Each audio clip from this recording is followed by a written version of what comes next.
The broadcast is now starting. All attendees are in listen-only mode. Hello, everyone. Thanks for joining us today. On behalf of the Environmental Finance Center Network, I'd like to welcome you to our Ask the Expert webinar on asset management. My name is Savannah Bekowski, and I work at the Syracuse University Environmental Finance Center. We have a great session lined up for you today, but before we begin, there are a few logistics that we need to cover. Everyone will be kept on mute to ensure audio quality for today's session. Since today's webinar is focused on answering your questions, please draw your attention to the question box on your control panel. If you have a question, please type it into there at any time throughout the session. Your question will be queued for our experts to answer. We will be posting a video recording of today's webinar along with the presentation slides. We will be posting them on our website, and you can reach that at www.efcnetwork.org. All of our webinars will be found under the Past Events tab. A follow-up email will include a link to all of these materials shortly after this podcast. We do not submit webinars to licensing agencies for pre-approval of continuing education credits, but we do send certificates of attendance as a courtesy. It can take up to 1 to 2 weeks to send out the certificates of attendance, and you must attend this entire webinar to receive them. You must have joined this webinar by the unique join link that you received when you registered in order for us to document your attendance. We cannot guarantee that this webinar will meet requirements for CEU or license renewal needs. So if you have any questions about this process, you can email us at smallsystems@syr.edu. So for a little bit about us, the Environmental Finance Center Network provides training and technical assistance to small public water systems in all U.S. states and territories to help those local water systems achieve their goals and stay in compliance with the Safe Drinking Water Act. And here you can see the various centers that make up the Environmental Finance Center Network. We have centers and partner organizations spread throughout the entire country for this year's programming. We work together to create solutions for difficult how-to-pay issues of environmental improvement and protection. And on this note, I would like to introduce both of our experts for today's webinar. We have Heather Himmelberger, Director of the Southwest Environmental Finance Center at the University of New Mexico, and Ross War, owner of War Infrastructure Management located in New Zealand. Heather and Ross, welcome, and take it away. Thank you so much, and thanks everyone for being here today. We really appreciate you participating in this webinar, and wanted to give just a little bit of intro before we get started. Again, my name is Heather, and with me today is my very good friend and colleague Ross, and we're so delighted to have him here in New Mexico today. Long journey from New Zealand, where he does lots and lots of asset management related work there, and is really involved in the cutting edge of all kinds of things asset management. So we're super excited that he can be with us today. Many of you had submitted questions prior to the webinar. So when you registered, you put some questions in. That's what we're going to use to start our discussions today. We've looked at those questions, we've tried to group them, and where there were topics that lots of people asked questions about, those are the ones we're going to start with first. We don't think we have time to get to everybody's questions today just because there were so many submitted, and some of them were just very focused on an individual issue. In that case, we'll try to reach out more directly to the person who asked the question rather than sharing it on today's webinar. And then we also want to make sure that there's opportunities for those of you on the webinar today who maybe didn't get a chance to submit your question ahead, or as our discussion progresses, you think of a question. So please feel free to type your questions into the chat box or the question box and share them with us, and we'll get to those. We have a point in the discussion today where we're going to reach out and see if anybody has submitted questions, and then if things come in along the way, we'll try to get to those questions as well. So again, thanks to Ross for being here today. And our first discussion topic is getting started with asset management, because we had lots and lots of folks who had submitted questions that related in various ways to how do I get going if I'm not doing asset management. I haven't done it before, I don't really know where to start, you know, how do I get started? So Ross, why don't you start us off talking about things you've seen and ideas you have for getting started with asset management. Thank you, Heather. And this slide we're looking at here is one that I produced for a paper for a conference back in New Zealand about 3 years ago. And it was very nice because the paper actually won best asset management paper for that conference, which was good. But what I'd found at the time is that we've got a huge number of manuals and guides and other information standards around asset management, and it was starting to just feel like it was too complex, and it's actually quite simple. So the paper was about simplifying asset management, and this was the key diagram for that. And I thought I'd just talk briefly through this diagram and as a how do you get started. And sitting underneath the diagrams, that bar that says asset inventory, some countries call it asset register, but underpinning all asset management is an asset inventory. So it's a listing of what you own, where it is, what condition it's in, how old it is, because that information and how it's performing perhaps as well, is it delivering what you need it to? Because that information, that just little subset of information there can allow you to make a huge number of decisions and just spend your money wisely in the right place.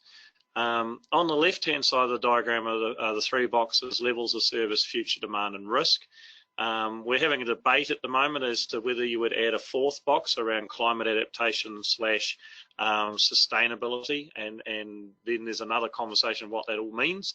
But with levels of service, and I think it's levels of service is one of those things that everybody thinks, oh, what's that? And when we started more than 20 years ago in New Zealand, we had the same question. And the first thing you do with levels of service is you write down what you're actually doing now.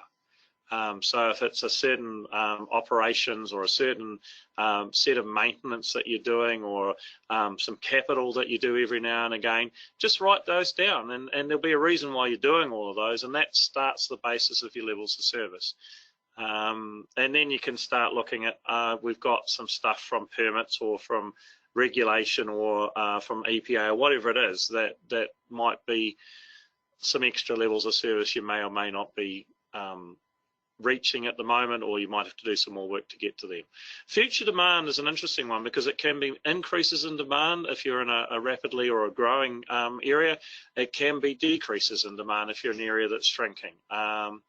And so it's about what's happening with, have you got some new big industries coming, or are some leaving, and is the demand changing? And it's how much is it going to change, and why is it changing is the questions you're trying to ask there.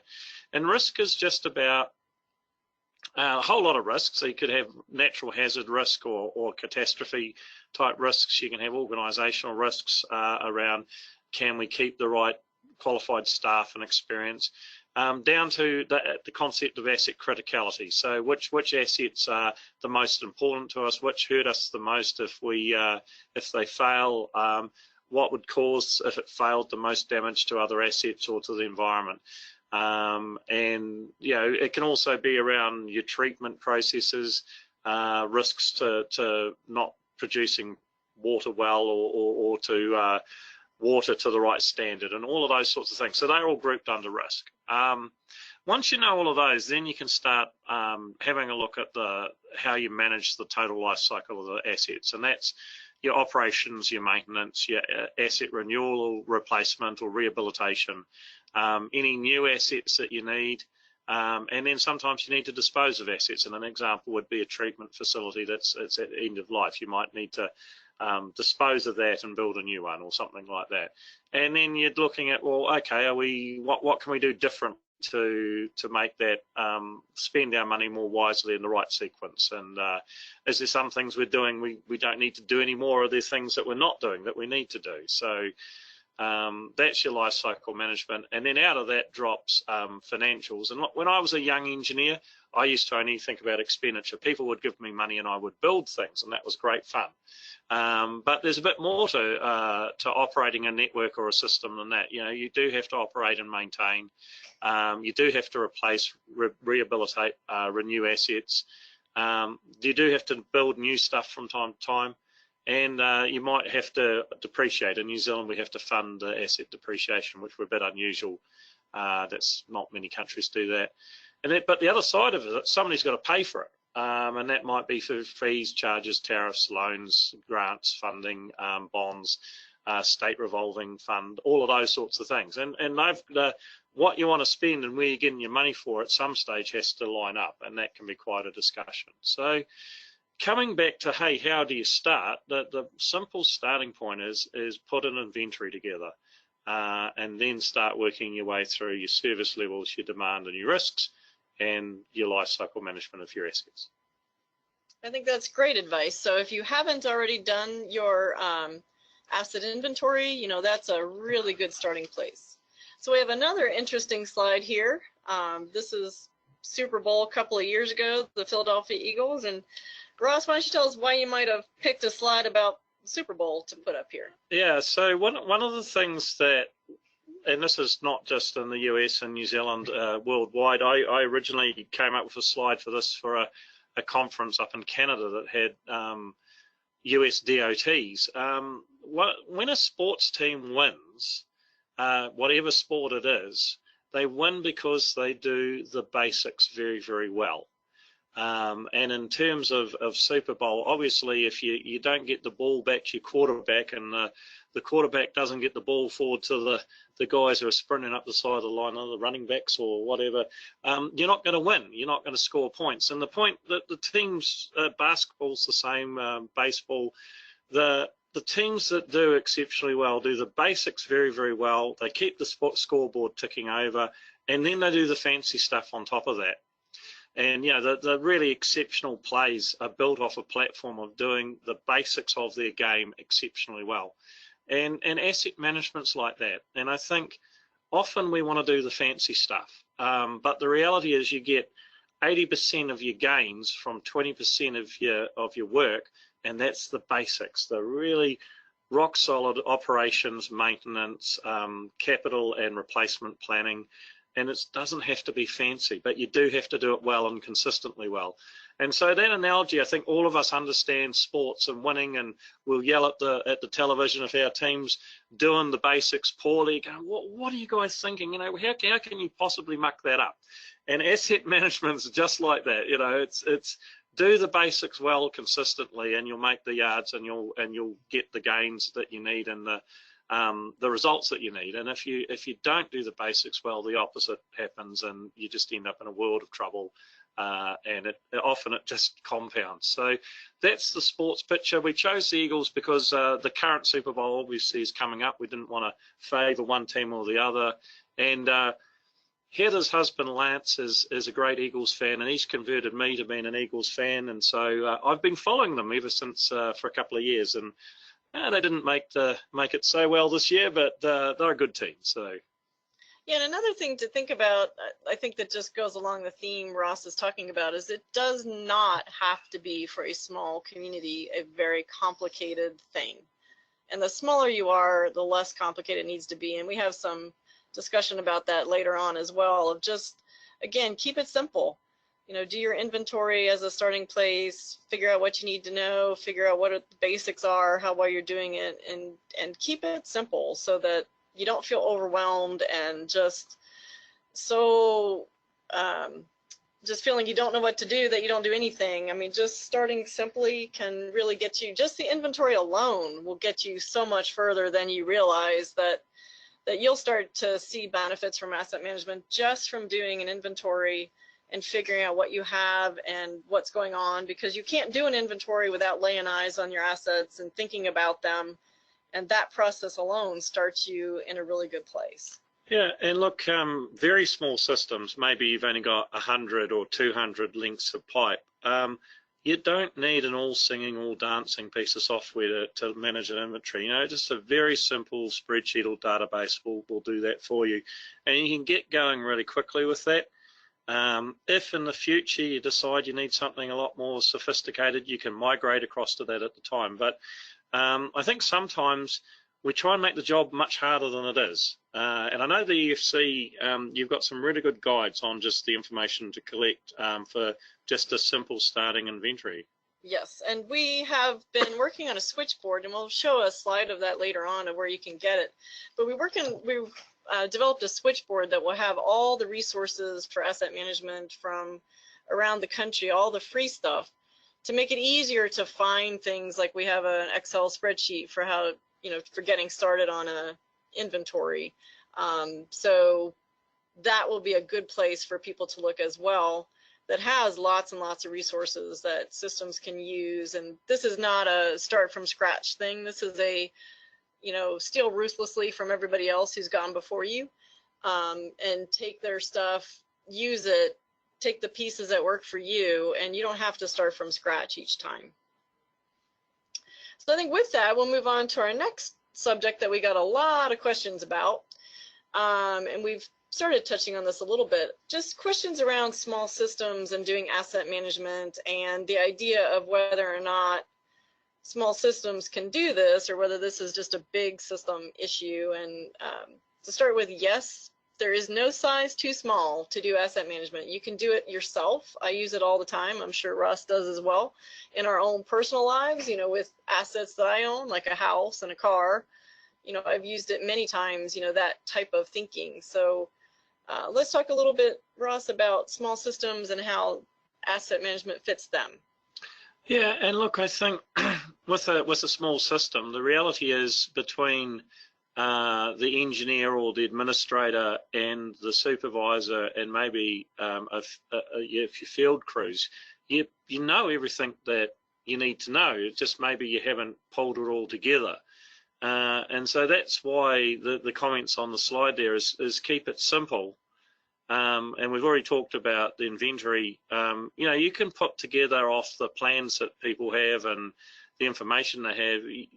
In a small system, you can do that in a day, even half a day. Just get the inventory, get everybody in the room, and just nut it out. If something's on the plan that's changed, the guys who are seeing it every week, they'll say, oh no, that's not right, we changed that 5 years ago or whatever.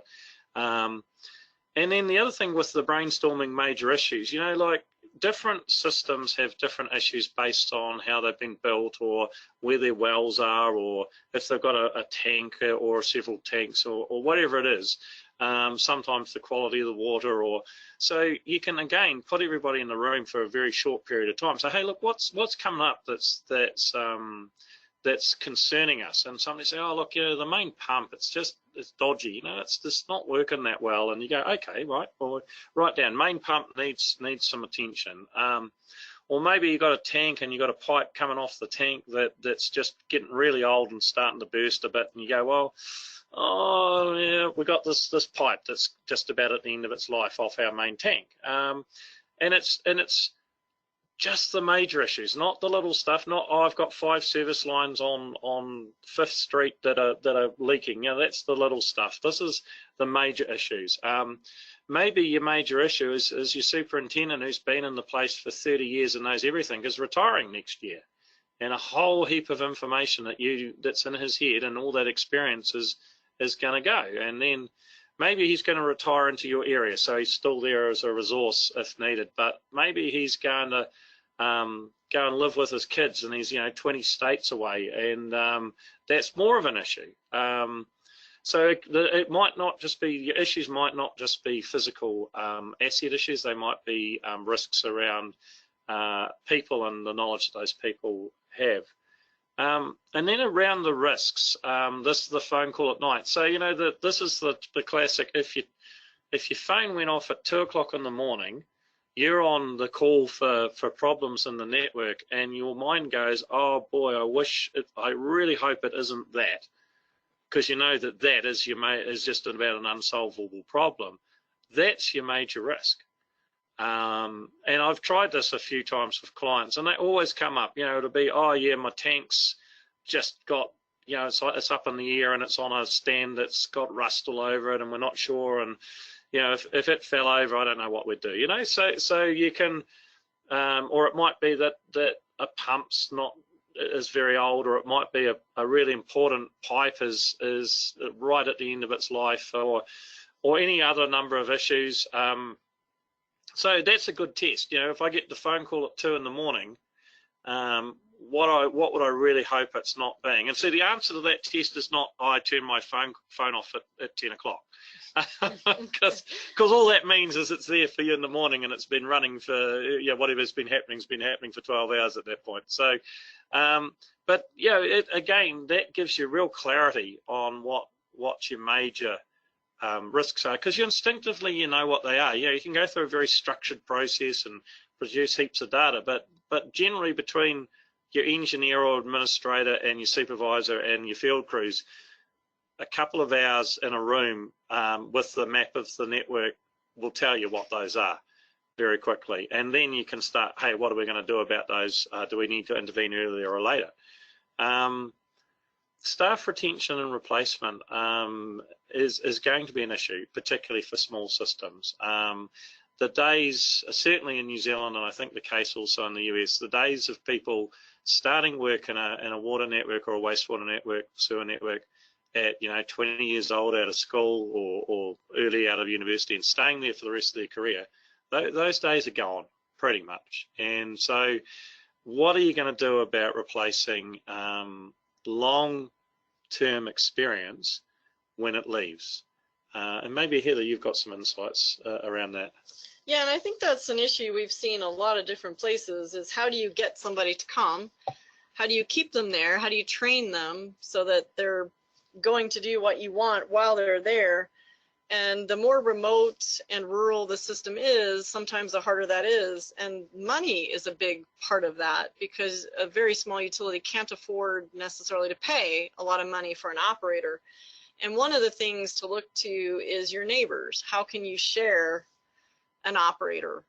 So that sometimes is a way to get you an answer. If there's 3 or 4 of you, maybe not super close together, but close enough that an operator can travel relatively easily between the systems, that's a way to try to get around that problem, because then if each of you puts a fourth of the salary in, the person can make a decent enough money to stay there, be trained and help you, but you're not having to pay the whole salary, because it can be very, very difficult for a small utility to really come up with enough money to get a qualified operator, retain them, keep them there. And in the past, we've had lots of volunteers who have really stepped up and have been wonderful operators, but it's getting harder and harder to get those people who want to dedicate so much of their free time and their effort to the system. And as we move into a model of paying for people, that's going to be a much tougher thing if we can't figure out how to pay them, reasonable amount of money to stay.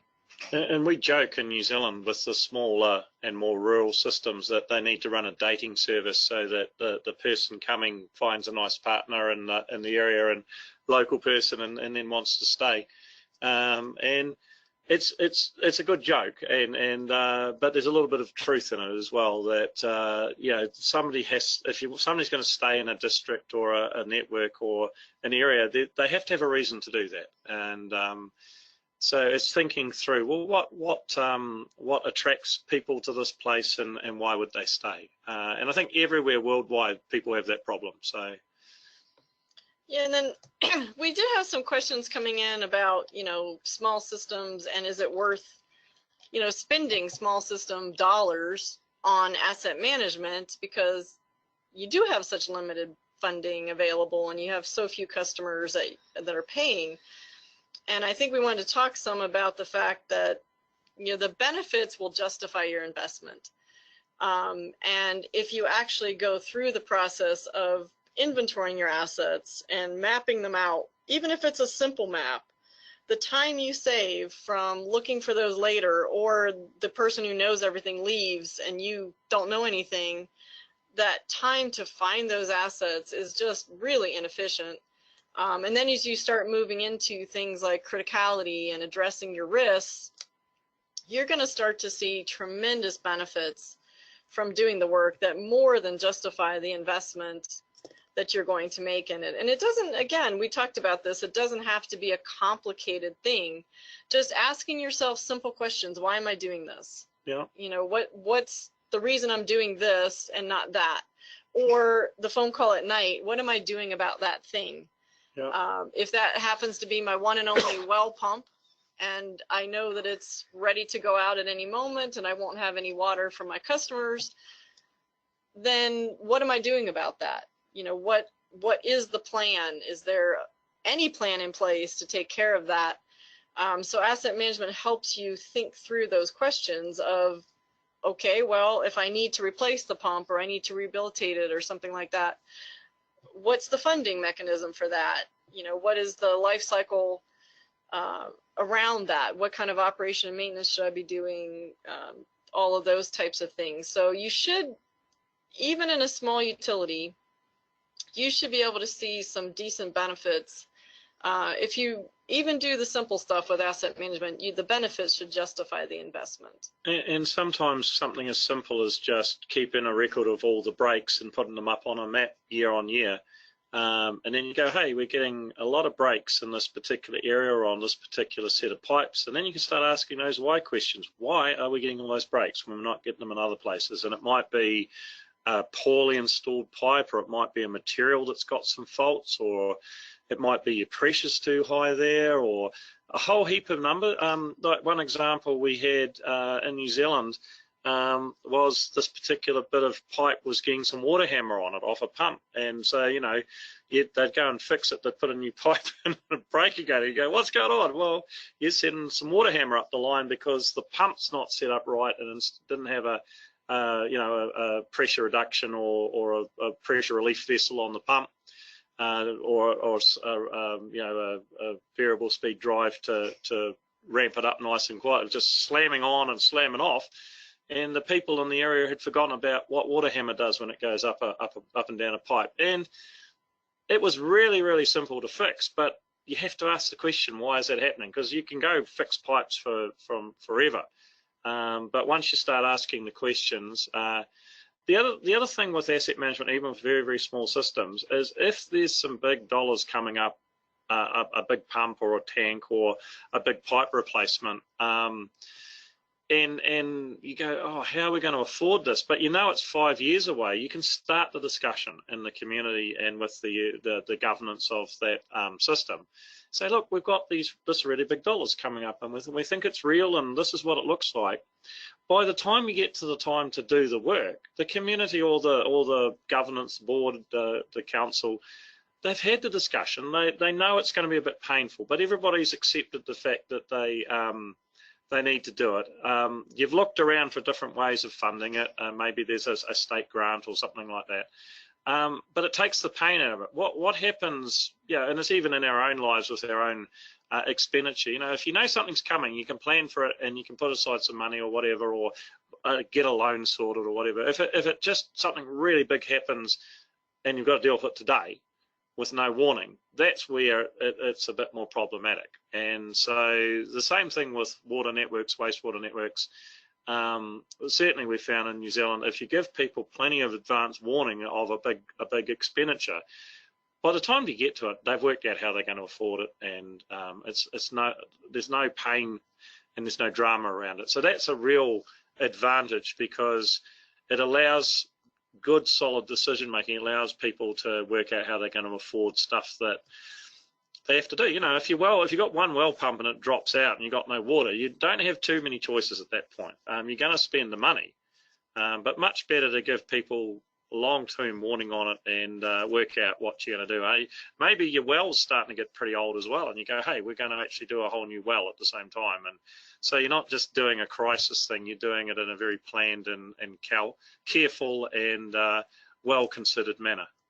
And I think, you know, some folks asked about, you know, what about low-hanging fruit and how can you get there? And one of the ways, especially with small systems, one advantage small systems have is there's a lot fewer people to get on the asset management train than if you're at a big utility and you've got to convince a whole bunch of people that this is worth doing. That's actually a lot harder than a small utility where there's very few people who actually work there, and you can get them all in a room and you can all work together and talk. So there are actually some advantages to small system asset management over a larger system. And one of them has to do with this low-hanging fruit and quick wins. And oftentimes what we can do with a small utility is just tell us a problem you have. Like, what is going on in your system that is a problem, you have it today, and you would love to solve it, or at least get in a better place. It could be something as simple as, I don't know where all the meters are. So you say, okay, well, if that's one of your problems, I don't know where my customer meters are, and I don't know if everybody has one. I don't know if they all work. That's a great place to start. So you can go out and do a customer meter survey. You can do it quickly or you can do it over time, whichever works, and you start to compare the billing system list with the customer meters that you're finding, see if they match. You look to see if the meters work. You look to see if they're leaking. And almost every utility that we've dealt with on the small system side who's gone out and done a meter survey has found something that they didn't know. One example was a community that had a restaurant that didn't have a meter, and it was the biggest restaurant in town. So all this time, they're not going to tell you they haven't got a yeah, meter either. the restaurant's not going to tell you, and that's a bunch of revenue that you lost out on. There are systems who found out multiple houses were tied into one meter. So there's going to be one very unhappy customer and one very happy customer, but it needs to be fixed. There are systems that found the meter was sending a signal, but the signal was off, sometimes by a factor of 10, sometimes by a factor of 100, meaning that they were underbilling that customer by quite a bit. So by fixing that problem, you have additional revenue. So this can be really big stuff where if you're looking at a problem that you're having at your system and seeing how just asking yourself some questions, going through a strategic thinking process can help resolve that, you can have a win relatively quickly that then prompts you to want to do more. So you don't, again, have to make asset management super, super fancy schmancy at the beginning. You just address some issue you're having to kind of get your feet wet for the type of thinking and the type of inventory you need and that kind of thing, and then use that to springboard you into doing more, so that you can get your customers and your boards and your managers, those people who make decisions to invest, you can get them on board because you have a very real thing that you can show. Hey, I had this win, or it could be where are my valves, or it could be something with hydrants or something with pipe. I mean, there's lots and lots of different starting places. Pick any of them that matter to you, and if it matters to you, you're willing to put more effort into it. So when you pick an issue that matters to your utility, you'll be more passionate about trying to solve it instead of randomly picking an issue. Yeah, look, and I think the thing is too, it's good to communicate those wins up to your management or your governance, but even to your community if you've got a like a Facebook page or a community newsletter or whatever, because people see problems, and then when they see them fixed and you can say, hey, that saved $100,000 or a couple of $100,000, they go, wow, that's great, that's good. And or if it's you've got a whole heap of leakage and you get on top of that and you fix that, people notice that there's not all these leaks anymore. And it increases confidence in the management of the system, but it also means you're not wasting money. And it often generally what's happened in New Zealand is that the governance board doesn't cut the money back. They just go, hey, go fix the next problem. And so you fix the next one. They go fix the next one. And so your tariff stays the same, your revenue stays the same, your expenditure stays the same. So there's no less money, but you're actually operating more efficiently, you're not wasting money, and you're given the trust and opportunity to get on and keep ahead of the problems rather than letting them be really expensive. Great. So we've covered the two that we had the most questions about. So we will move into another topic. We had a fair number of questions on kind of related to what are some best practices that you can do around different kinds of asset management. So I thought it'd be fun to have Ross talk about this because there's been quite a bit more implementation of asset management in New Zealand than there has in the US, although we're definitely, increasing the number of systems doing asset management, and they've had a longer history with it. So we thought it'd be a good chance to have Ross kind of talk about some of the lessons learned, some of their experience with best practices in asset management. Yeah, and thank you, Heather. So just to give you a very quick background, New Zealand had a mandated by legislation asset management started in 1996. So it's been a fair old while. We have a 3-year political cycle, so we update our plans every 3 years. Here in the US, the suggestion would be you do your updates every 4 years to line up with political cycle. And generally we're trying, it's mandated in legislation which years they have to be updated, but it's generally the newly elected politicians get the opportunity to make the investment decisions or to modify from the previous decisions. So the plan updating is based around that. And so we're sort of into our 7th or 8th cycle of updating. And one of the things when I first started doing this stuff way back in 1996 was I was like, okay, I'm going to do an asset plan and then I'm going to go back to real work, which is, in my definition, was building stuff again. What you find out when you start doing asset management is there's so much stuff you don't know and so many assumptions you have to make. And so many unknowns, and so you have what's called an improvement plan, and then you kick on and start implementing the changes you observed. You need to update information as you get some more information. And the authorities or the networks that have done well in New Zealand have been the ones that haven't stopped. So they do the mandated plan update, and then they kick on and they go, right, well, what assumptions do we need to get some better information on? Is there some pipes that we really know nothing about? Are we having some issues in a particular area that we need to do some more investigation on? And then they feed that back in to their process and update their plans and their strategies from there.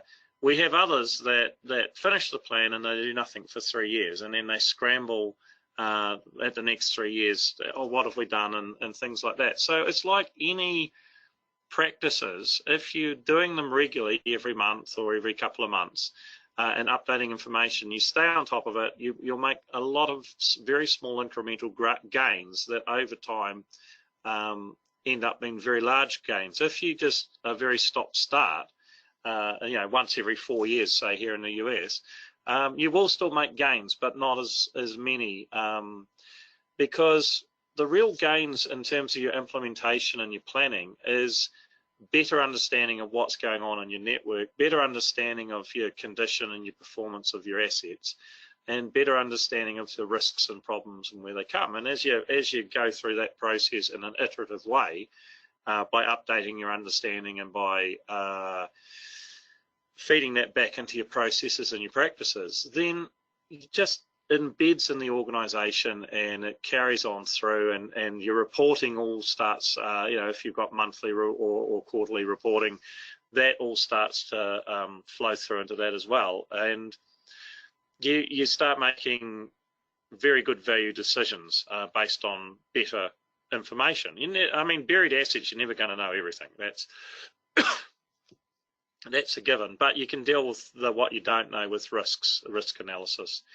So that's the sort of the overview there. In terms of asset management plans, don't get too complicated, I think is the answer. It's really easy to produce a 300, 400, 500 page asset plan with heaps and heaps of information and nobody's going to look at. But what we've found is that if you force the discipline of simplicity on yourself, that's harder than producing great gobs of information, but it also forces you to think about what's important. And as we've gone through 5, 6, 7 cycles of this, our Auditor General, which is sort of like, I guess, the federal auditors in American terms, has said with the asset plans, your community has to have what is called the right debate. So what is the right debate for that community? And you ask even that simple question, or that network, it's not an easy question to answer. And so it forces you to refine your thinking and go, well, what is really important? I don't know what's important. Okay, well, there's a bunch of information and data I need to get my head around that. Maybe you're getting so many problems that you know what's important. You've got to fix a whole lot of breaks, or you need some new wells or some new tanks or some new treatment. So that's quite obvious. But it's getting this focus on communication, on what's important, on communicating that back to decision makers and funders so that they can get an understanding of that, and then going from there. And sometimes if you're an asset manager or an engineer, you think you know what's important, but it'll come back from the community. Well, that's what you think, but we think something else is more important. And that's part of that, just that service level definition, and working out. At the end of the day, communities will fund what they have to and what they think is important, and if they don't think things are important, they'll fight it all the way.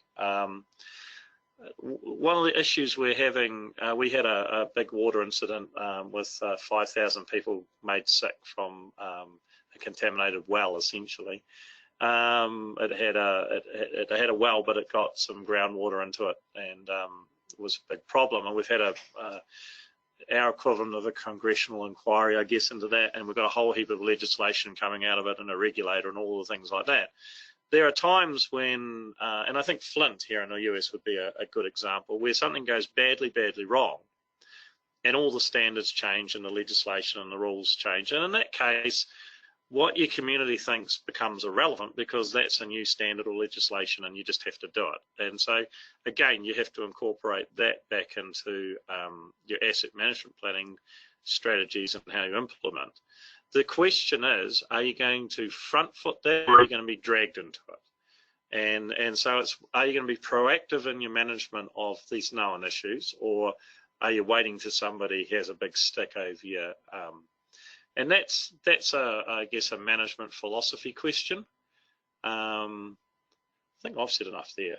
There's one thing I wanted to mention about asset management plans that is super important, is in terms of best practices and lessons learned, and that is to not think of the asset management plan as your destination. Asset management is a journey, it's not a destination, and the plan is not your destination. That's not where you're trying to get to. The plan is a way to communicate what you're trying to do with others. So your regulators, your community, your elected leaders. It is an important component, or it can be if done right, but it isn't that that's where you're trying to go. And once I get the plan done, I have achieved what I wanted to, and I just stick it on a shelf. Because if you don't do what's in the plan, you haven't accomplished anything. So what you want it to be is like, this is guiding you to the actions you want to take. And maybe it says things that you're doing well now, you want to keep doing those, or things that you aren't doing and you want to start, things you had been doing but you did them the way you shouldn't have, so you want to change. It can have all kinds of things in it. But the point is not to get this 300-page document like Ross was talking about that's beautiful with glossy pages and all this stuff in it, and then you put it on a shelf and forget about it. That isn't going to get you anywhere. What you want is a plan that's very succinct and tells you what it is you want to do and helps guide you there, that then you can implement. You can actually make change at your utility. So I look at it as a waypoint along your journey, but it isn't the destination of your journey. So it's not like I'm going to do asset management for the next year, I'm going to write a plan and then I'm done, I can check that box. I mean, that's not what asset management is about. If a good plan too, when you write the information down and you set it out, information in tables and infographics in front of you, sometimes you go, let's take an example, you've got a particular type of pipe and you might have 500 miles of that pipe and you know nothing about it. You barely know when it went in and you're starting to get breaks on it. And so you look at that and you go, wow, actually we need to know some more about that pipe. We've got some risks there and we might need a program of replacing pipe or fixing it or some action. And so you look at your plan and this is, in New Zealand we have this time frame to get them done by, and there's always a rush at the end, and you don't get that sit back and have a look at it and go, I need to find out a whole lot more about that type of pipe, and I need to put in place a program to do that, and what's the most appropriate program. And I think when you're using asset management planning well, you take that step back, you go, right, we're going to have a 3-year program that we haven't had before about finding out about that particular type of pipe because of what we've just written about in the asset plan. So then you go, okay, maybe I need to spend $300,000 finding out about that pipe, $100,000 a year. You need to put that into your budget. and that's that sort of process where you can forward identify stuff that's starting to change, and go, okay, look, we need to get on top of that, and we can't do that within existing appropriations or anything like that. That's where you really start getting the value out of it. But if you, as Heather said, if you just spit the thing out, or a consultant spits it out for you, you read it for 2 minutes and then you put it on the shelf, you don't get that discovery and that learning and that adjustment of programs to keep up with what's going on in the system. And I think you alluded to it there, Heather. This process, the biggest learnings are out of nutting your way through and thinking your way through the issues that you're writing about. And it's sometimes thinking is hard because you don't get the space to do it very often, and you've got all these day-to-day things that are hitting you, or reports you got to produce, or meetings you got to go to. And the real value is around stepping back, looking at what's there, going, oh, something's not quite right over there. Let's go and find some more out about that. Maybe talk to your supervisors. Maybe you go and do some engineering investigations. Don't have to do it in 1 week. You might do it over 2 or 3 years, but you're staying ahead of your problems, or staying on top of them. And that's where that real value in the thinking goes on. And it's a way of thinking, and it's a way of examining. It's a framework for examining stuff. And when you get into doing that, you can then implement and improve your system performance and expenditure, and not waste money, but also just have a more optimal expenditure profile. Great. Okay, so now we're going to take a little break from the questions that were submitted and just see if we've had any questions come in during the webinar. So have any questions come in during the webinar? Yes, they have. We have a few. So I will just start reading them out. So an attendee did ask if you or Ross could give some ideas on how to get some of their systems employees, such as public work employees, construction contractor, and or their subcontractors, a way for those employees to notify you of asset purchases and or repairs when they work on certain projects. So it sounds like this is sort of one of those informational questions, which we actually had a couple of others submitted ahead of time along those same lines of how do we get information shared from, various people to each other, because it doesn't do me a whole lot of good, alluding to the question, if my contractor goes out and fixes a pump or a pipe or something and I don't know about that, it doesn't help me as much as it could, because I want to know what happened to the pipe, where did it occur, what did they do to fix it. And if that information isn't shared back and forth, it makes it really difficult to run a utility when that information isn't shared. So Ross, I know you guys in New Zealand use a lot of contractors, so Yep. I'm sure you face this issue. What ways do you have for people to share information? Yeah, so we mandate in the contracts, if we've contracted work out, of which we do a lot of, that they must return certain amounts of information when they're working on assets. So, if we're doing a repair, where is it? GPS coordinates, some photos of what they've done. Depending on the asset, maybe you want a pipe sample, and things like that. And you can do that, and you can do that with your public employees, and you can deploy handheld systems either on iPads or similar, or a phone, and we're doing a lot of that sort of stuff. The gotcha in there is, and this is something we run into quite often in New Zealand, I'm sure you'll get the same thing over here, is you got this list of things that the worker in the trench has to do, and they're there fixing a meter break or a service line leak, or even a main hydrant valve type thing. They get the job finished, they got to fill in this form. Now, form filling in probably isn't what they get out of bed every morning to do. They like fixing stuff and helping their community, but because it's in the contract and their bosses want it, they fill out the form. But what they do, guys like that, or girls that are working on it, is they ping the system. So the first month they're on the job, they write a story And maybe it's like, hey, I was fixing this water meter, and this alligator that was 18 feet long came up and stopped me finishing the job. So we didn't put the concrete back in around it, and the alligator's still there. And they just write that and they send it in. And what they're trying to do is see if anybody's reading what they've written. And you already know the answer to that is that nobody's reading it. It just goes into a computer or a stack of paper, and so they get no response, because if somebody had read it, they'd call up that service person and say, hey, what's this big long story here? You know, let's be a bit serious. Let's get the facts right. Don't do that again. But it never happens. And so then the next month they try it again. And okay, well maybe it just got missed. You know, so maybe somebody is reading it. So they write an even bigger, longer story. You know, there's a 50-foot python at the water meter, and he's eating, you know, all the animals in the neighborhood, and it's really stopped them fixing the job properly, and nothing happens. Nobody's read it. So at that point they go, hey, look, I'll fix everything up that I've been asked to, but I'm just going to put, it's an average condition, it's a general code, it's the easiest code to remember. You know, maybe nobody even cares terribly much about the dimensions I'm putting, so I'll just put average dimensions as well. And maybe it's a couple of feet from the fence or whatever.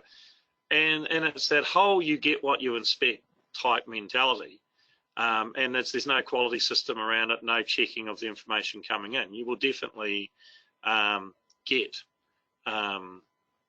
those sorts of issues. And we've had situations where we've gone into a job for somebody, we say, well, where's all that information? I say, oh yeah, it's in the system. So you pull it out, you see that, and the only useful piece of information that you can take away from it is if they've had a phone where they've taken a GPS. You go, okay, well, we actually know it was there, and we know the day it was, and we know that they were fixing a meter, but that's all we know. We only know those 3 pieces of information. The rest of it that you could have captured is it's just information you can't trust, because you've never given the person that's collecting the information enough incentive to do it properly, because who likes filling in forms that nobody reads? I know I don't.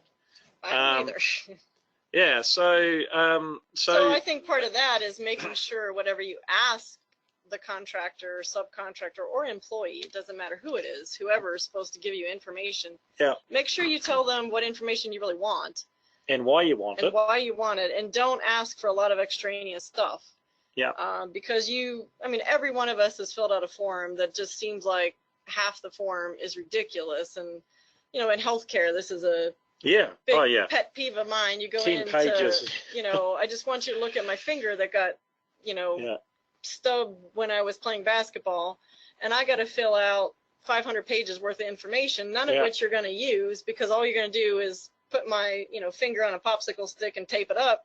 So why did I have to give you, you know, 10,000 bits of information? And it's the same thing here, where you don't want to have a bunch of information you're not going to use, and they don't want to fill out a bunch of information they're going to use. So try to be judicious about what are the pieces you want, make sure they understand why you want them and how you're going to use them, and then hold them accountable that they've actually done it. So whether it's a contractor or your employee, find a way to hold them accountable. Yeah.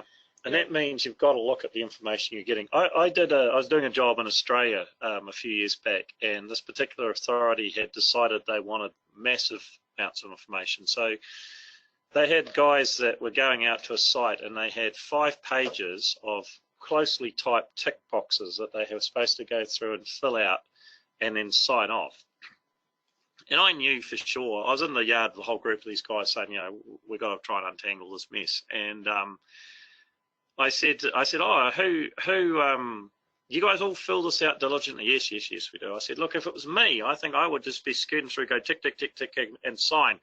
And there's one young guy at the back of the room who wasn't as canny as the older guys, and he just smirked a little bit, told me what I needed to know, because none of them were going to admit to me that they weren't filling the forms out properly. But yeah, these were just practical guys. They're never going to go through, read each question, fill in, you know, a choice of 15 tick boxes against each question. Just, that's not reality, especially for Australians. So yeah, and even New Zealanders or Americans, I don't think that's reality either. So it is just make sure that you're getting the only information you're asking for is information you actually need, and then make sure that somebody is looking at every month and doing some quality checks on it. And if nobody's, if you can't do that, if there's no resource for the quality checks, then the information you're going to get is going to be quite patchy.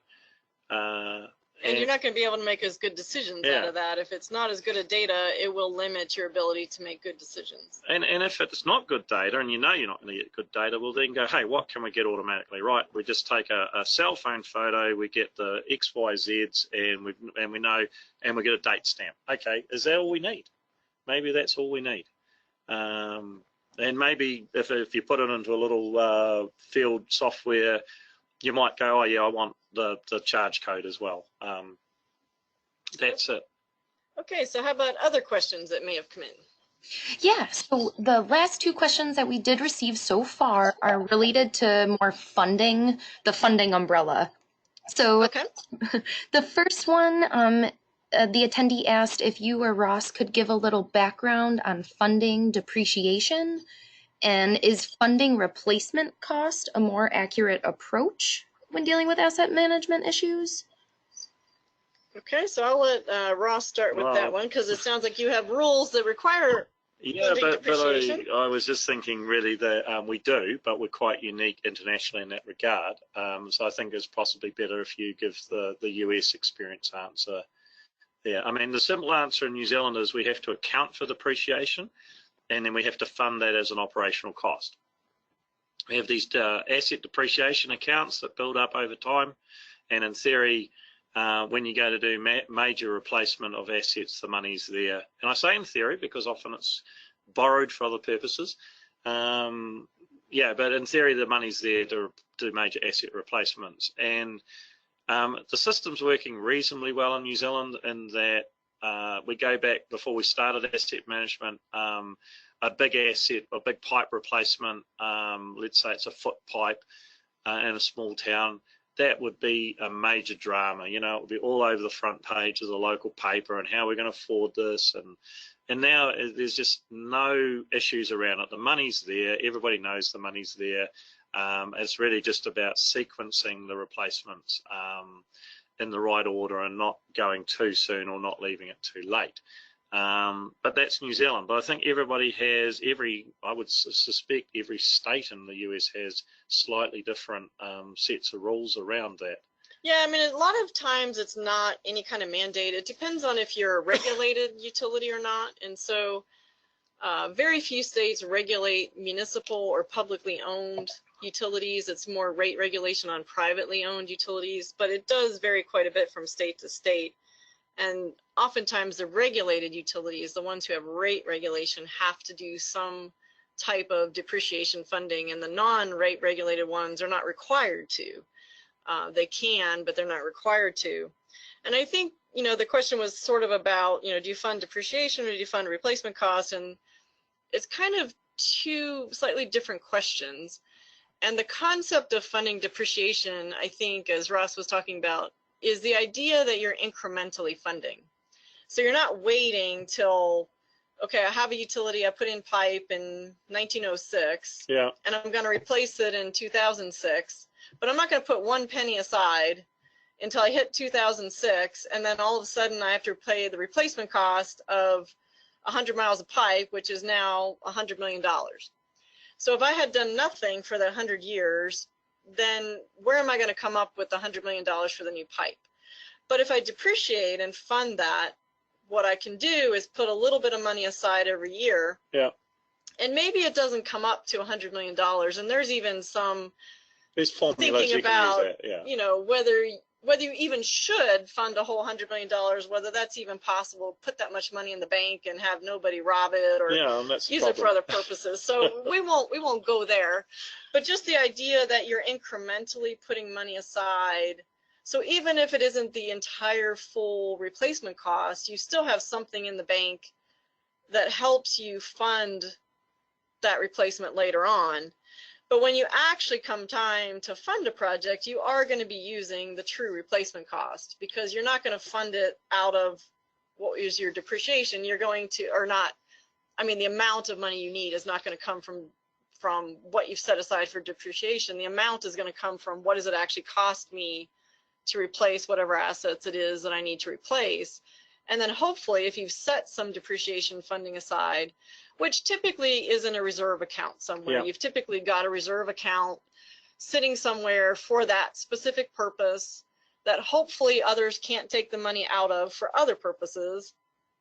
And you pull that money out and you apply it to the replacement. It may not and probably will not be the whole amount you need, but it can help you, match other funds. It can help you cut down the amount you have to loan or borrow or bond.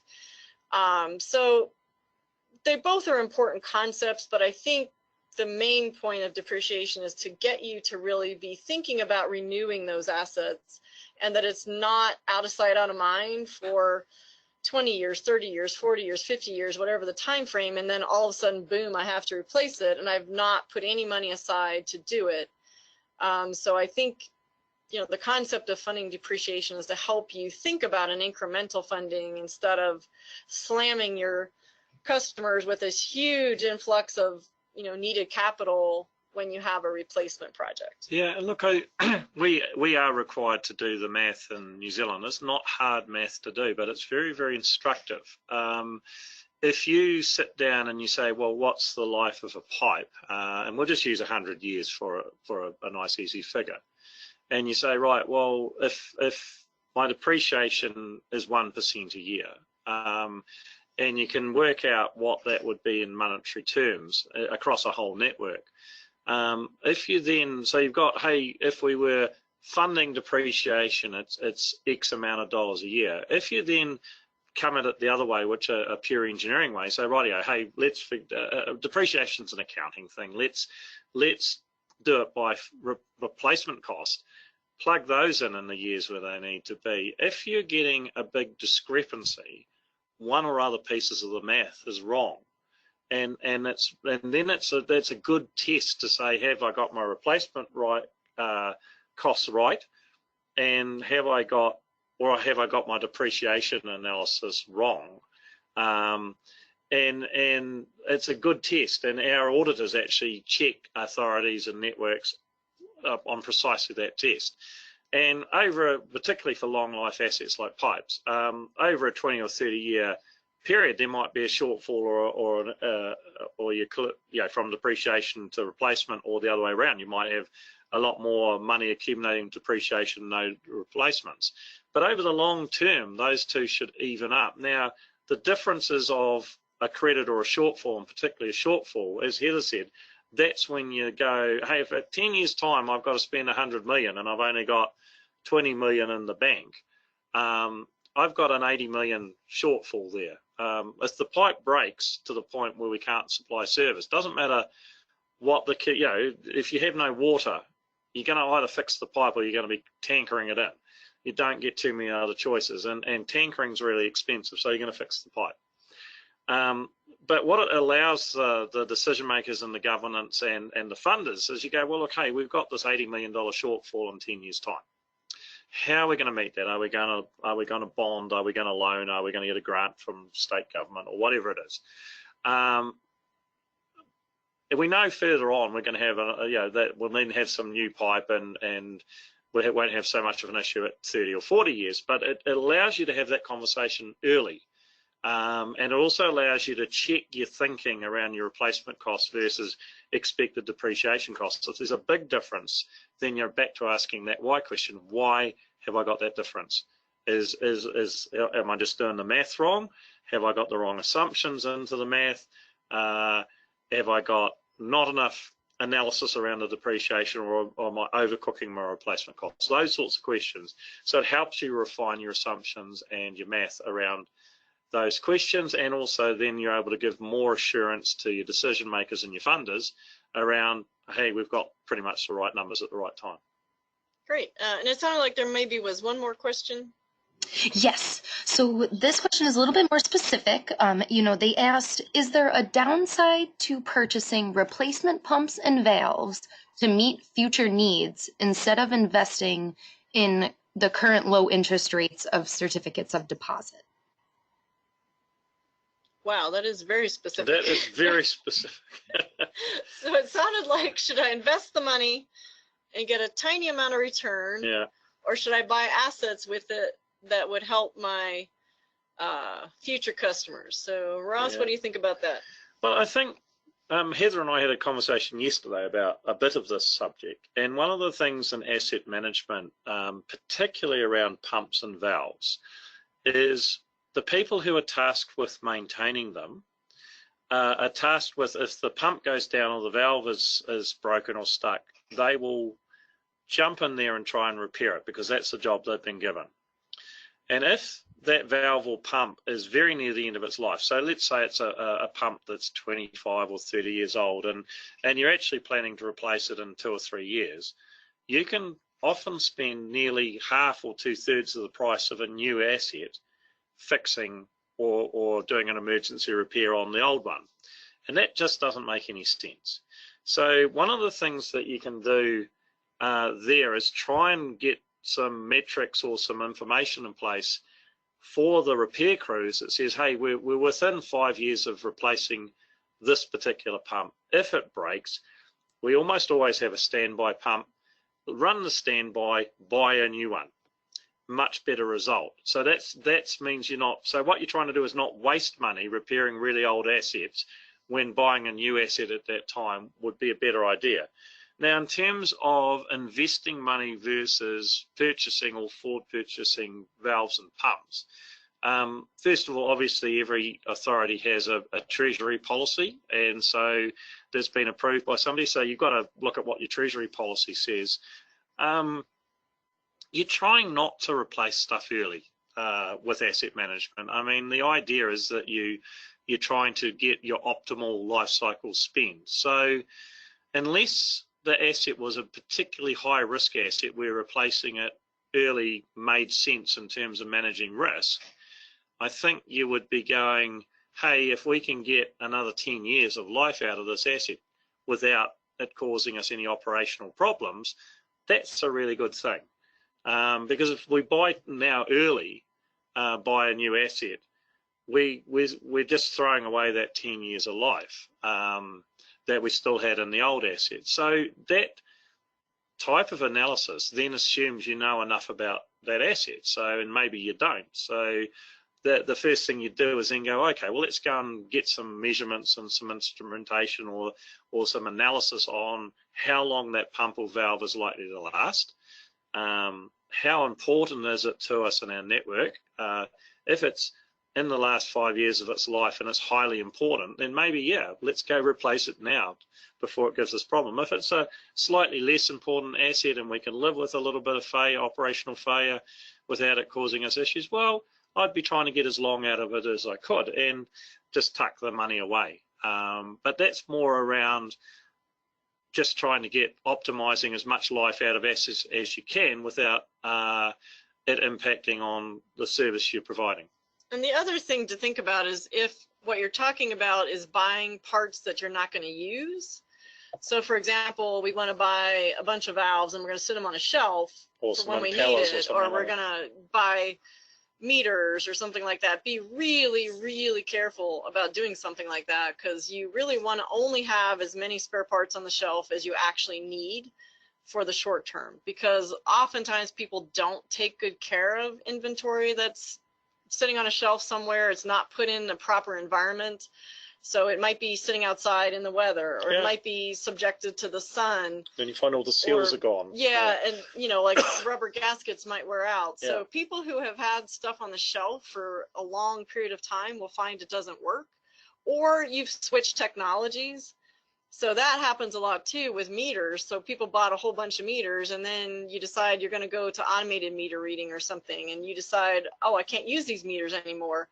So now all of a sudden I have a bunch of meters that I got to throw away. Or even worse, those meters that you bought heaps of, you've put a few in and then you find they're not as reliable or as accurate as you thought they might be, and you go, oh, I really wish I didn't have any more of those meters, and you got another 300 or 400 sitting on the shelf in the depot. It's not a good place to be. Yeah, so just be cautious. I mean, I don't recommend that you have a whole bunch of extra stuff sitting on the shelf. If you're not needing it in a short period of time, like let's say you whatever I need in 6 months, or and again, it depends on how long it takes you to get supplies. Like if you can get supplies fairly well in a 3-month period, then maybe you keep enough on the shelf for 4 months so you have a little bit of time to order new, but you don't want to have 4 years worth of parts because you want to be renewing that inventory. You don't want it sitting around. And, you know, I don't know how many times I've been places where brand new thing is completely, or what was a brand new thing sat on a shelf so long that it's not usable anymore. And that's just a complete waste of money. So we want to be careful about not spending our money to buy parts that aren't going to be used right away. So I would say, unless there's a need to buy something, you know, even if you're not making a huge amount on your investment, you're still better off to keep it there until it makes sense to purchase those parts or to replace something. Yeah, the exception to that, both Heather and I do work in the Pacific Islands, and they're quite isolated often, and you know, it might be several months before you can, even if you ordered today, it might be 3 or 4 or 5 months before the ship comes with the component that you've ordered. And in that case, you run a different policy around parts and components, simply because of isolation. So yeah, the commentary we were making was for more mainland type utilities, where you know, the ability to get stuff is days away or a week at the outside, and so you're better off to leave that in somebody else's storeroom, the suppliers, and then grab it when you need it. Great. So I wanted to just mention, somebody had written in a question about benefits of asset management. And because of time, we won't have a chance to get to every question that was asked, but I wanted to make reference to the fact that just a couple of weeks ago, we did a webinar on benefits of asset management. And on the screen, you'll see a link to that. That will be included in the slides when we post it. You can link to that, or you can find it on the EFC network website. So there are tons of benefits to doing asset management, and that webinar talks about the categories of benefits and describes a couple of benefits from projects. So I wanted to just refer folks to that to talk about the benefits of asset management. Just before we jump to this one, should we just, are there any more questions, I think? Oh yeah, were there additional questions? Not at this point, that was it. Okay. Okay. So we had several questions that related to the cost of asset management, and, you know, how expensive was it going to be, how much was it going to cost, and we wanted to spend a few minutes just talking about costs of asset management, because I think both of our opinions is it doesn't have to cost a lot of money. So let's talk a little bit about that, and how this doesn't have to be a big, grandiose, expensive thing that somebody does, especially for the smaller utilities. Yeah, and the starting point, I think, and this is where I really like the EFC model that you run here in the US and the support that you have available, is that there's an awful lot of free support available. And I've been consulting in New Zealand and internationally now for 21 years. So I make my living from helping people consulting with asset management. But the people we like working with the most in our practice is people where they want a bit of mentoring or a little bit of particular support in an area, but they don't want us to do the whole lot. And there's always going to be somebody that comes and says, look, you know, just chuck a gob of money at me and we'll make all your problems go away. That may be their opinion. I think the really big gains are when the staff of the authority engage, or the system, and they learn along the way, and they learn around the thinking. And the good news is that there is a massive amount of resource available to get you well down the track of that. And as we've already said earlier in the webinar, starting simple, getting, you know, doing the basics well, that's the 80-20. You know, you can spend 20% of your effort, get 80% of the result. If you need to chase the last 20%, that's going to take a lot of extra effort and cost. But for most organisations, I think, you know, the getting to 80% is a really good place to get to. And so this is probably a good point for you to talk about your resource page, your switchboard. Yeah, and I wanted to make reference to something that's brand new, hot off the presses.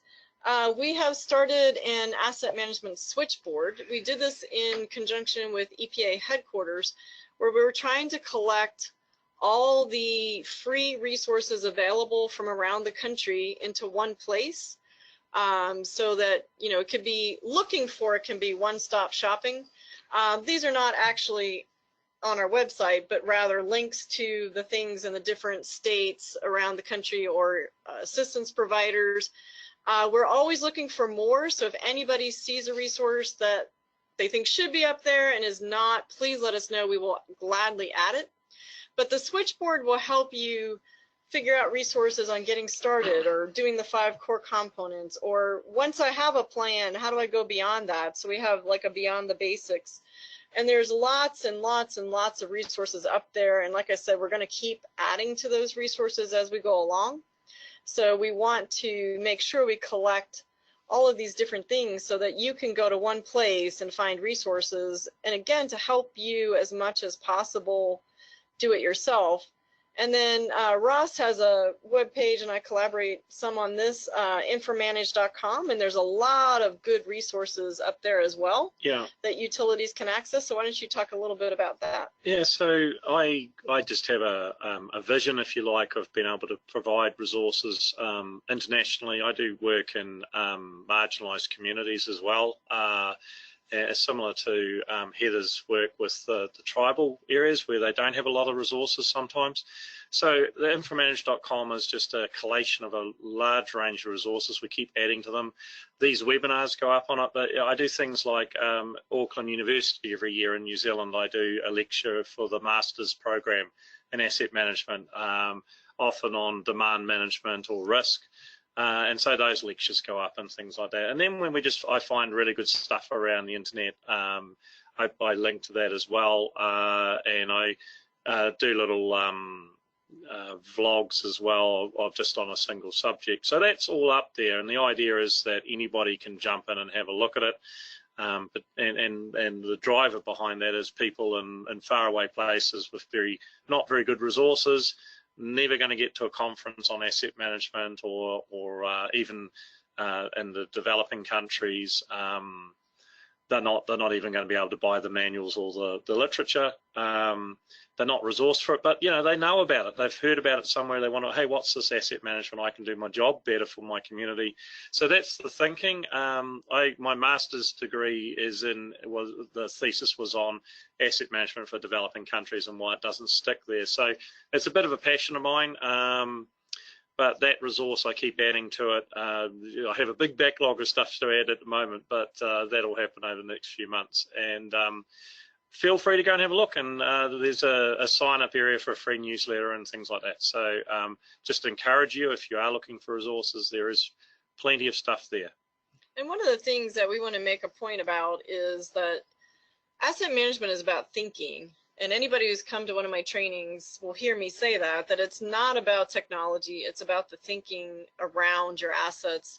You can use technology in various ways to help you, but it's really the thinking that gets you where you need to go. And you can't shortcut that. You have to think about these assets. You have to think, what do I need to do? What's going on in my system? You have to do that thinking part. And you can't outsource that. You can't write a big old document and hope that that's going to solve your problem. You can't even buy a piece of software and push a button and give it, have it give you all the answers, because there isn't a shortcut way of doing the thinking that goes around it, because you still have to make decisions. You still have to be the one, in charge of the overall picture. So just remember that again, that thinking doesn't have to cost you a lot of money. It's just changing your mindset to ask yourself some questions. Why is this happening? Where are we having problems? What is the main thing going on in our system that, keeps us up at night? And just that simple kind of thinking can really get you some good benefits and some quick wins. So don't be thinking that if I don't spend a bunch of money on a 200-page document that I'm not going to get where I need to go. Because that's simply not true. It really doesn't have to be a super complex thing. And my first couple trips over to New Zealand and Australia told me that, because many of the systems had done exactly that. They started out with a 5-volume, couple hundred pages per volume asset management plan, and decided that didn't help them at all.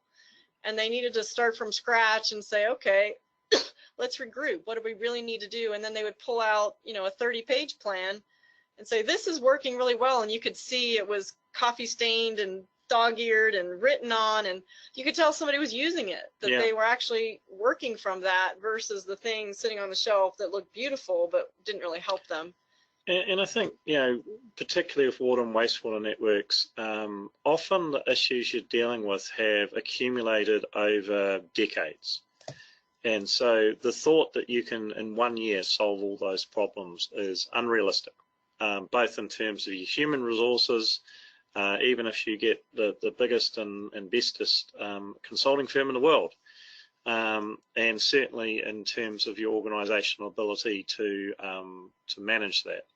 So the trick is, and this comes back to the quick wins and quick gains, it's a bit like the old, if you've ever looked at the lean company startup stuff, where you cycle fast. Here's a problem, solve that fast, right, get that one knocked off, here's the next one.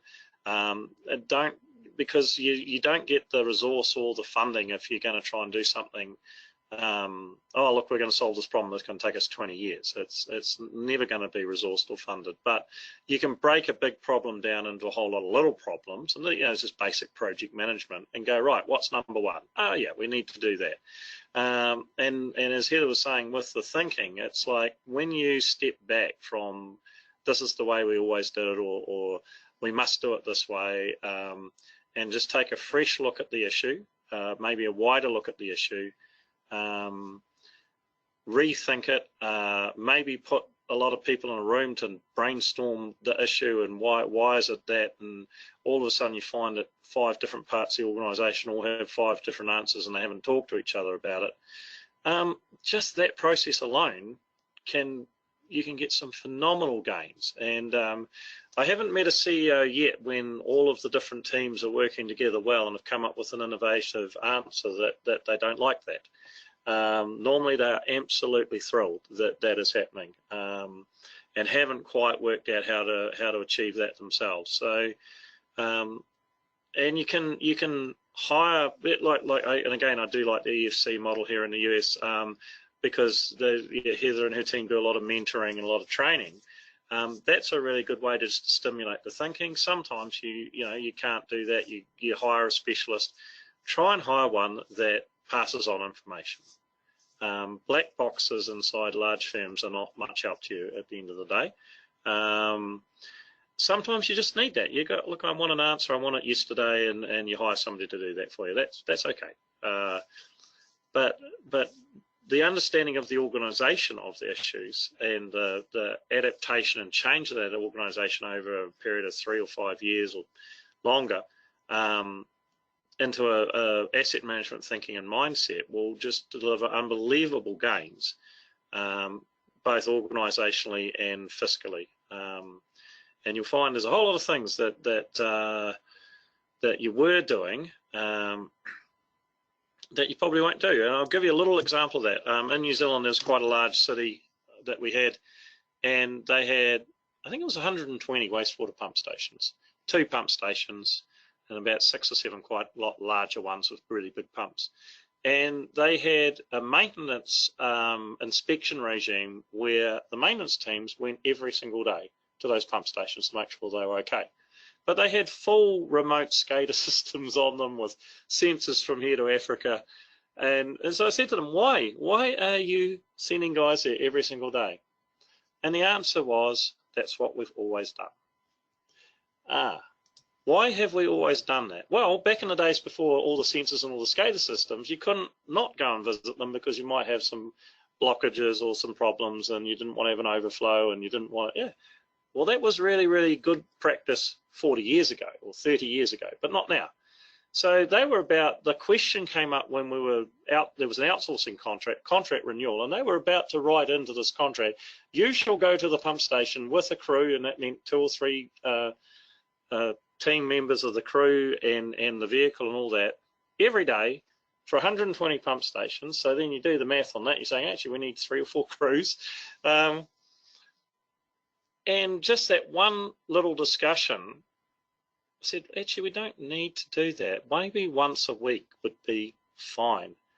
And I actually suggested to them once every 2 weeks, but no, they weren't quite comfortable with that. So they came back to once a week.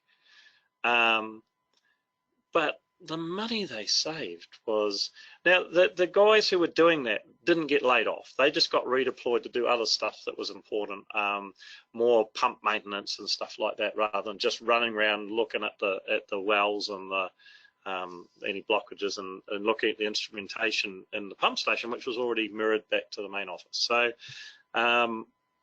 yeah, so it's things like that. You can just have really simple conversations like that that can end up changing your practices, doesn't create any more risk, and can save a huge amount of expenditure. It's not to say what they were doing previously was wrong, because it was appropriate before they had all the monitoring, but it just hadn't changed with the monitoring. And there's lots of stories like that, I think. Okay, well, we're going to move on. Oops, that was gonna. We only have a few minutes left. I wanted to just say a few words about software. There's a reason that software is at the end of this webinar. We did get a fair number of questions about asset management, or CMMS, which is Computerized Maintenance Management System software. We did get a fair number of questions. We didn't want to put them up front because, again, we want people to be aware as much as possible. It's about thinking, it's not about the technology. Doesn't mean there isn't a place for technology and that technology isn't helpful, because it's very helpful, or can be very helpful. But it's really important to understand that software is not asset management. It's a tool to help you do your asset management thinking, but it's not one and the same. So we wanted to make sure that nobody got the wrong impression that it's about the software. So we wanted to share just a few words about the fact that you really need to have some idea of what it is you want the software to do before you even go down that path. Like, why do I want a software? If I've actually had places tell me, well, I want to just put in a bunch of data, push a button, and it does everything for me. Well, that is not what software is about. I would love that too, though. Yeah, I think we would all love that. It would make our jobs a whole lot easier. But the computers, even with artificial intelligence, they're not going to replace you. Yeah. You still need to be doing the thinking around things. The computer's not out in the field. The computer doesn't have all the knowledge you do. It has some of it. But you need to think about why you want a piece of software, what you're going to use it for, and really think that through before you go down this path. I mean, you shouldn't have the idea that right away, right at the beginning, if I'm going to do asset management, I have to buy something. You want to work your way into that by looking at, you know, what do you want to get out of the software? What are those outputs you want out? What inputs would you have to get that out? Could you even do that? You know, do you have the people, the data, you know, the resources to do that? What's the money you have available to do this? Because almost every piece of software is going to cost you something. There aren't that many free softwares that really do a whole range of asset management things but don't cost you any money.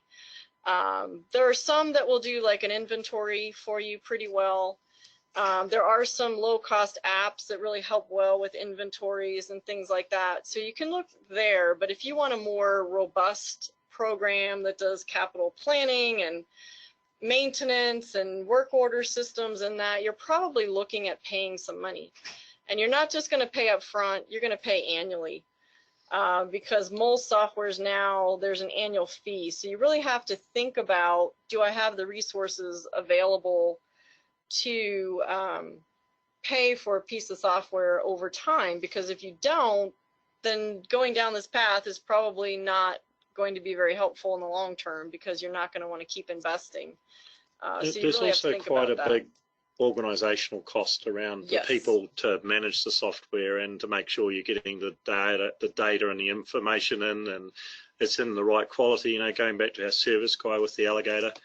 You know, so all of that sort of stuff you have to deal with. Otherwise, you know, there's a very, very old saying with software, you know, garbage in, garbage out. And you really have to get your head around all of those sorts of issues. And they do impose a cost on an organization over a period of time. And then the last thing I want to say about it, because I know we're just about out of time, is that I'm asked all the time, what should I buy? And that is not a question that is possible to answer without going through a thorough investigation of what it is you want to do, what it is you want to get out of it, your technical capabilities, your IT, all of that sort of stuff, because not every piece of software is the same. It's not just a matter of I'm buying the same thing, but who am I buying it from? Everybody's software is slightly different from everybody else's. So you have to actually go through a thorough process. And if you do, I believe you will come up with a software that you like, that fits what you want to do. But you can't short circuit that process. You really do need to move on and go forward to do an RFP. So we're now at noon. I just put up on the screen the InfoManage again and efcnetwork.org. EFC Network has these webinars and lots of other resources up there. And then don't forget about the switchboard. And for the other questions that we didn't get to, we have two options that we're looking at. One is sending out some written responses, and the other is we're hoping to do another one of these webinars in August. Yeah. And with good fortune, Ross will be back here in the States in August, and we can do another one.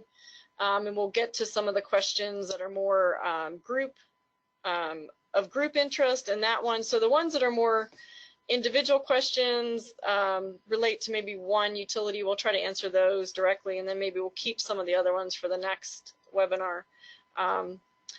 So Savannah, if you want to take it away and close us out. Thank you, Heather and Ross. Thank you both for being here today to provide your expertise. And yes, to wrap up, there are just two quick last items. The first being a poll question.